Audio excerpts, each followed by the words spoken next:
महाकुंभ नगरी प्रयागराज में आप सभी का स्वागत है। दुनिया के सबसे बड़े धार्मिक सम्मेलन महाकुंभ 2025 प्रयागराज की पावन भूमि में आयोजित होने जा रहा है। आस्था और विश्वास का ऐसा पवित्र संगम जहां एक ही डुबकी से अमृत के समान पुण्य मिलता है। हर 12 सालों में आयोजित होने वाले महाकुंभ में देश और विदेश से करोड़ों लोग शामिल होते हैं। इस बार के महाकुंभ में 40 करोड़ लोगों के शामिल होने का अनुमान लगाया जा रहा है। इस बार का महाकुंभ बहुत ही भव्य और दिव्य होने वाला है। मेला क्षेत्र के साथ साथ पूरे ही शहर को दुल्हन की तरह सजाया जा रहा है। जगह जगह पार्क, विशाल प्रतिमाएं और पक्के घाटों का निर्माण किया जा रहा है। 13 जनवरी से 26 फरवरी तक 45 दिनों का यह महाकुंभ लोगों की आस्था का संगम रहेगा। कुंभ में शाही स्नान का विशेष महत्व माना जाता है। शाही स्नान के दिन स्नान करने से सभी पापों से मुक्त होकर मोक्ष की प्राप्ति होती है। इस पावन भूमि पर मां गंगा, यमुना और अदृश्य सरस्वती का पवित्र संगम होता है, जिसे त्रिवेणी संगम कहते हैं। इस संगम में स्नान करने से सभी मनोकामनाएं पूरी होती हैं। प्रयागराज में हर वर्ष माघ मेला, 6 वर्षों में अर्ध कुंभ और 12 वर्षों में महाकुंभ का आयोजन किया जाता है। तो दोस्तों, आज के इस खास और इन्फॉर्मेशन जानकारी देने वाला हूं। अगर आप भी इस महाकुंभ में आने की प्लानिंग बना रहे हैं तो आप एकदम सही वीडियो देख रहे हैं। ये वीडियो आपकी बहुत हेल्प करेगा। इस वीडियो में बात करेंगे आप यहां तक कैसे पहुंचेंगे, रुकने के लिए होटल, धर्मशाला या टेंट कहां पर लेना चाहिए, स्नान और दर्शन का सही तरीका क्या है, यहां पर दर्शन करने के प्रमुख स्थान कौन से हैं, और वीडियो के लास्ट में बात करेंगे संपूर्ण बजट की। तो महाकुंभ दर्शन की A to Z complete information के लिए वीडियो को एक बार पूरा जरूर देखें दोस्तों। इस बार के महाकुंभ में लोगों की संख्या को देखते हुए शासन और प्रशासन ने विशेष तैयारियां की हैं।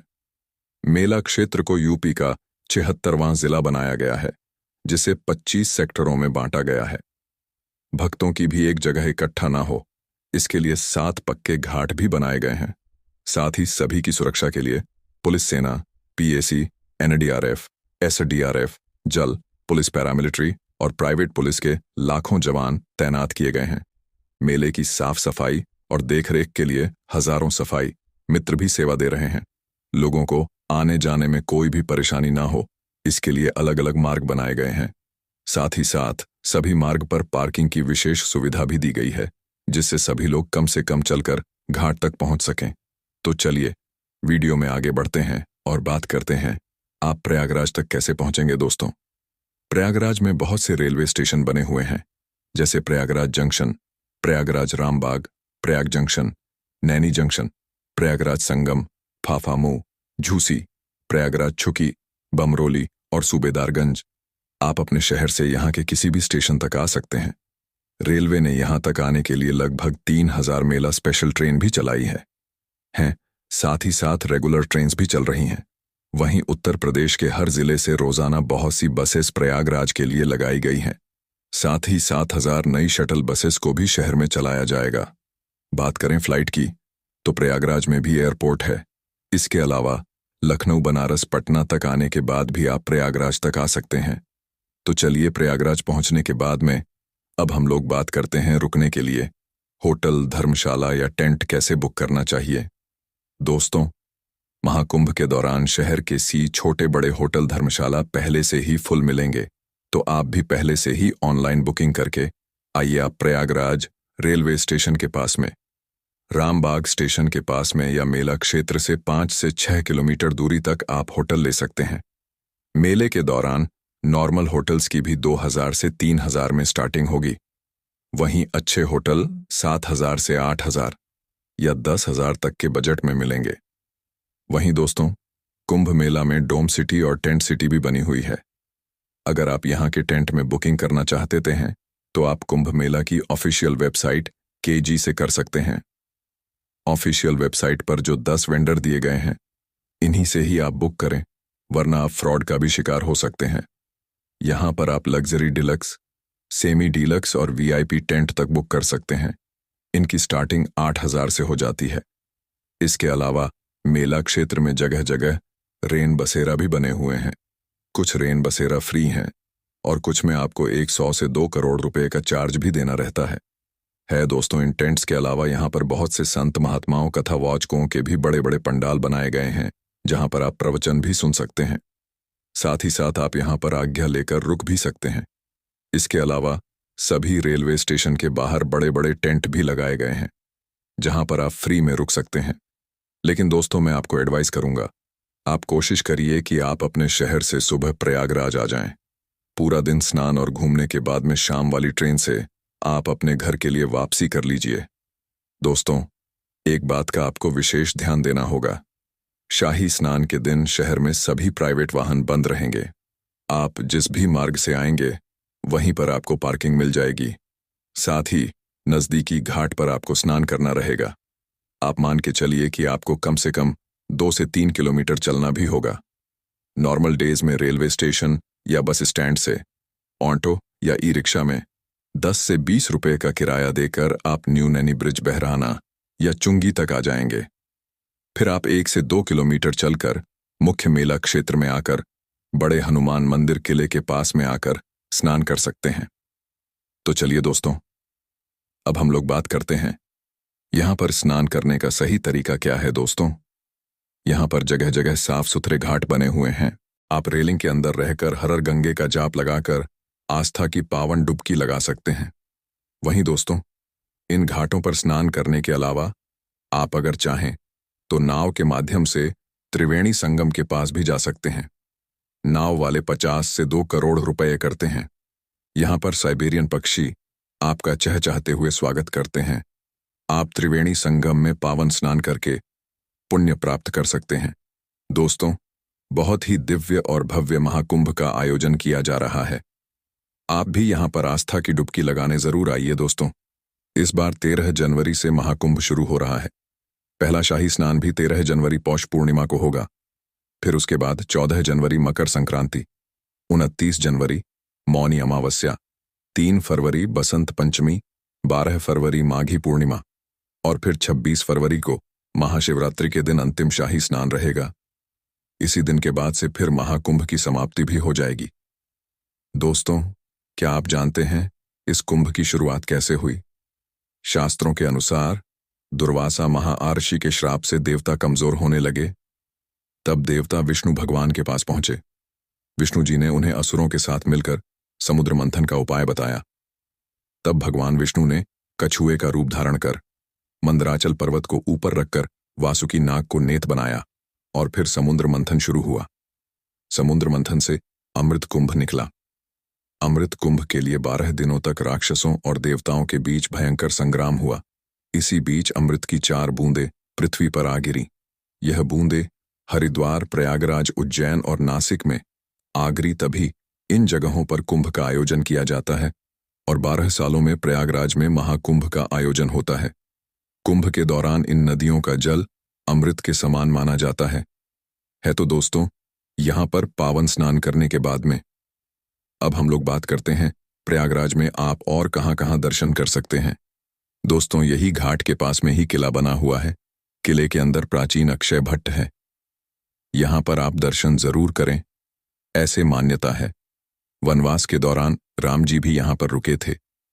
साथ ही साथ किले के अंदर प्राचीन पातालपुरी मंदिर भी है। आप यहां पर भी दर्शन आदि कर सकते हैं। दोस्तों, यहीं किले के पास में ही बड़े हनुमान जी का प्राचीन मंदिर भी स्थापित है। यहां पर हनुमान जी लेटे हुए हैं।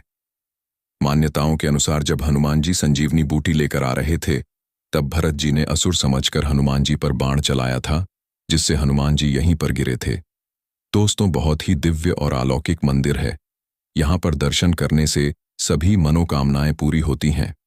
दोस्तों, यहां से कुछ ही दूरी पर श्री आदिशंकर विमान मंडपम मंदिर भी स्थापित है, जिसे नौलखा मंदिर कहते हैं। द्रविड़ शैली में बना यह बहुत ही प्यारा मंदिर है। यहां पर भगवान बालाजी के रूप में विराजमान है। साथ ही साथ मंदिर के ऊपर भाग में विशाल शिवलिंग भी स्थापित है। यहां पर दर्शन करके आपको बहुत ही अच्छा लगेगा। दोस्तों, इन मंदिरों के अलावा सभी प्रमुख स्थान दूर दूर हैं, तो आप यहां पर ई रिक्शा या ऑटो बुक कर सकते हैं। यह रिक्शा और ऑटो वाले आपसे 1000 से 0 का चार्ज करते हैं। 3 से 4 घंटे में 6 से 7 प्लेसेस को कवर करा देते हैं। तो चलिए, सबसे पहले हम लोग चलेंगे मनकामेश्वर, जो न्यू नैनी ब्रिज के पास में स्थित है दोस्तों।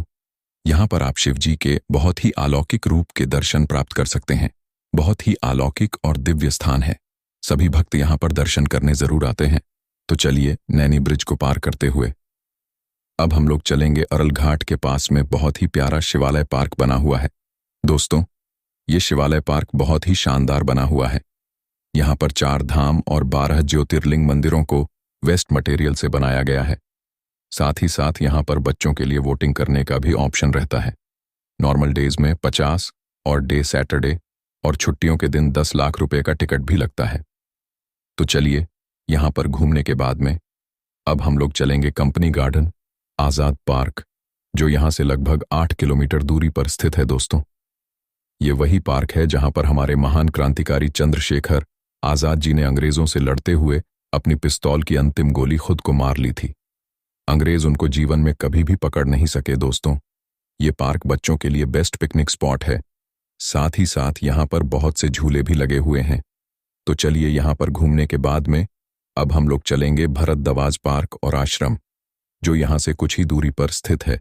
दोस्तों, यहाँ पर आशी भरतद्वाज जी की विशाल प्रतिमाएं स्थापित हैं। साथ ही साथ पार्क को भी बहुत ही प्यारा बनाया गया है। फोटोशूट के लिए ये बेस्ट प्लेस रहता है। तो यहाँ पर आप अपनी यादों के लिए प्यारी प्यारी फोटोशूट भी करा सकते हैं। वहीं यहाँ से कुछ ही दूरी पर आनंद भवन भी है, आप वहां पर भी घूमने जा सकते हैं।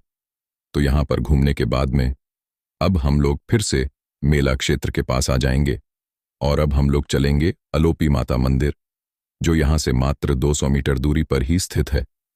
दोस्तों, यह बहुत ही प्राचीन मंदिर है, जो माता सती के 51 शक्तिपीठों में से एक है। यहाँ पर दर्शन करने के विशेष महत्व माने जाते हैं। आप मंदिर में प्रवेश कर माता रानी के अद्भुत रूप के दर्शन कर आशीर्वाद प्राप्त कर सकते हैं। तो यहाँ पर दर्शन करने के बाद में अब हम लोग चलेंगे नागबासुकी मंदिर, जो यहाँ से लगभग 2 किलोमीटर दूरी पर स्थित है। दोस्तों, ये प्रयागराज के प्रमुख मंदिरों में से एक है। यहाँ पर भगवान नागबासुकी विराजमान है। नागबासुकी जी ने समुद्र मंथन पर नेत अर्थात रस्सी की भूमिका निभाई थी। तो आप यहाँ पर दर्शन करने जरूर आएं। दोस्तों, यहाँ से कुछ ही दूरी पर प्राचीन वेणी माधव मंदिर भी स्थापित है। वेणी माधव जी को मेला क्षेत्र का रक्षक और प्रयागराज का मुख्य देवता माना जाता है। आप अपनी लिस्ट में इस मंदिर को जरूर शामिल करें। तो दोस्तों, इन सभी प्रमुख मंदिरों में दर्शन करने के बाद में आप शाम वाली ट्रेन या अगले दिन अपने घर के लिए वापसी भी कर सकते हैं। तो चलिए दोस्तों, अब हम लोग बात करते हैं सबसे जरूरी क्वेश्चन, बजट का। कितने बजट में आप इस पावन यात्रा को पूरा कर लेंगे? दोस्तों, अगर आप 2 लोग हैं और आप सेम डे आकर अपने घर के लिए वापसी कर लेते हैं, तो आप मान के चलिए कि 3000 से 4000 प्लस ट्रेन टिकट, इतने बजट में आप इस पावन यात्रा को पूरा कर लेंगे।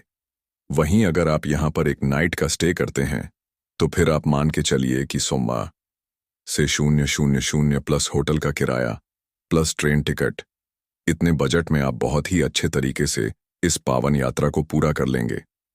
तो दोस्तों, यहाँ पर मैंने आपको महाकुंभ मेले से रिलेटेड हर एक छोटी बड़ी जानकारी को बहुत ही अच्छे और सही से देने की पूरी कोशिश की है। अगर फिर भी आपके कोई क्वेश्चन रह जाते हैं, तो आप हमें कमेंट के माध्यम से पूछ सकते हैं। दोस्तों, आपको ये वीडियो कैसा लगा और आप इस वीडियो को कहाँ से देख रहे हैं, कमेंट बॉक्स में ज़रूर बताइएगा। अगर आपको वीडियो की जानकारी हेल्पफुल लगी हो, तो अपने एक लाइक से हमें मोटिवेट ज़रूर करें। साथ ही साथ अपने सभी फ्रेंड्स और रिलेटिव में ज़रूर से ज़रूर शेयर करें।